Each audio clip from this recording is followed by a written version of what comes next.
যে চন্দ্র উঠে গেলে নাকি পশু জবাই করতে হয় না। শোনেননি আপনারা? জানেন না? হাজারো মানুষ বলে, বেশি মায়েরা বলে, এ বেটা ওই যে জিলহজ মাসে চন্দ্র উঠেছে রে বেটা, আর গরু ছাগল কাটিস না, আর মুরগি কিনিস না বেটা, আর পোলট্রি কাটিস না। শুনেননি মনে হয় না? এই বাক্য পাঁচির তলে লাঠি মেরে পুঁতে দিতে হবে। এই বাক্যের 5 পয়সা মূল্য নেই। কে বলেছে ঈদের চন্দ্র উঠে গেলে আর কোরবানি, কে বলেছে ঈদের চন্দ্র উঠে গেলে আর পশু জবাই করতে হয় না? কে বললো? এ বাক্য তো রাসূলের নয়, এ বাক্য আপনার হুজুরের দেওয়া।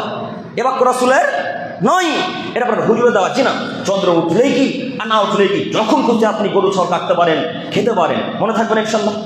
মনে থাকবেন ইনশাল্লাহ? আজকে থেকে চন্দ্রকার প্রাধান্য দিব না। মনে থাকবে না? আল্লাহ তুমি আমাদেরকে বোঝাতে তৌফিক দান করো, সকলেই বলি আমিন। উল্লেখ্য যে সূরা সাফফাত, সূরা কাউসার দুটি মাতৃ সূরা। এই সূরা দুটি মক্কাতে অবতীর্ণ হয়েছে। আবারও বলছি, মনোযোগ দিয়ে বক্তব্য শ্রবণ করবেন। চায়ের দোকানে গিয়ে আব্দুল করিমের নামে দুপুরের পর বৈকালবেলা আসরের সালাতের পর দুর্নাম করবেন, এটা আমি পছন্দ করি না। আর যদি করেন দুর্নাম, কিয়ামতের মাঠে আব্দুল করিমকে নেকি দিতে হবে, আপনি প্রস্তুত থাকিয়েন। এই জন্য বলছি, বক্তব্য শুনে যাত্রী যেন কিছু বলতে পারেন, এইভাবে বক্তব্য শ্রবণ করেন। আবারও বলছি, শোনেন, সূরা সাফফাত, সূরা কাউসার দুটি মাক্কি সূরা, অর্থাৎ এই সূরা দুটি মক্কাতে অবতীর্ণ হয়েছে। যদিও এই সূরা দুটি মক্কাতে অবতীর্ণ হয়েছে, তারপরেও কুরবানির বিধান কিন্তু মক্কাতে চালু হয়নি। আব্দুল করিম ভাই, কুরবানির বিধান কোথায় চালু হয়েছে? মদিনায়। দ্বিতীয় হিজরিতে বানু কাইনুকা যুদ্ধের পর রাসূল সাল্লাল্লাহু আলাইহি ওয়াসাল্লামের উপরে কুরবানির বিধান চালু হয়েছে। আব্দুল করিম ভাই, তাহলে কি কুরবানির বিধান আগে লোকের ছিল না? ছিল। মধ্যে কিছুদিন কুরবানি বন্ধ হয়ে গিয়েছিল। মধ্যে কিছুদিন ঈসা আলাইহিস সালামের পর থেকে নিয়ে কুরবানি চলতো না, তারা কুরবানি দিত না। আবার বানু কাইনুকা যুদ্ধের পর দ্বিতীয় হিজরিতে মদিনাতে আল্লাহ নবী সাল্লাল্লাহু আলাইহি ওয়াসাল্লামের উপরে আমাদের আল্লাহ কুরবানির বিধানকে চালু করলেন। মনে থাকবেন ইনশাআল্লাহ?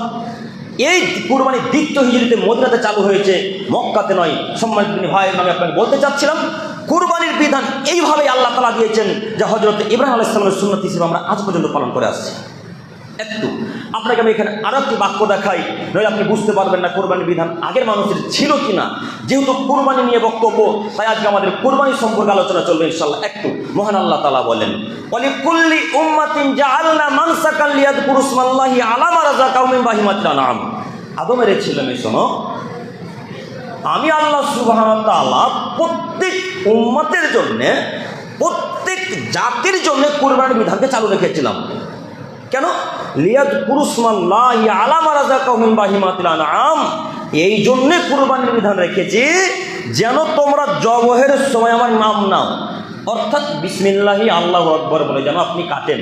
এটা আল্লাহ বলছেন। আরও এই জন্য রেখেছি যেন তোমরা এই পশু প্রাণীর মাধ্যমে রিজিক খেতে পাও, তোমরা গোশত খেতে পাও, তোমাদের আহার হয়। একথা আল্লাহ বলছেন।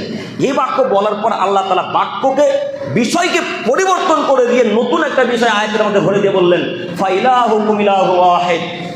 আদমের ছেলে মেয়ে, তোমরা মনে রাখো আমি আল্লাহ তাআলা এক, যিনি সপ্তম আসমানের উপরে থাকেন। ফালাহু আসলিমু, অতএব তোমরা তার নিকটে আত্মসমর্পণ করো।